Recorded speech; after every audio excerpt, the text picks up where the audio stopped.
ઓહો હો હો હો. હલો, રસોઈ બને છે.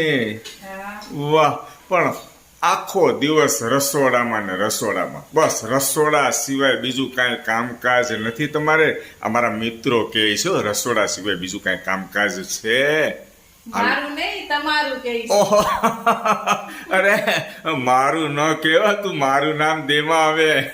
તમારું મારું નહીં, અમારે તમારે કામ જ હોય નહીં. હું તો સવાર બપોર સાંજે જ આવું છું રસોડામાં. મારું ન કહેવાય દોસ્તો, કન્ફ્યુઝન છે. તમે મારું કહેતા હતા કે મારી ઘરવાળીનું કહેતા હતા? મને તો લાગે છે તારું જ કહેતા હતા. રસોડા સિવાય બીજા પણ કામ હોય કે ન હોય? હે, આ જ કામ હોય રસોડાનું ખાલી તમારે? બધા કામ હોય. દોસ્તો કોમેન્ટ કરજો, ચોખવટ કરજો.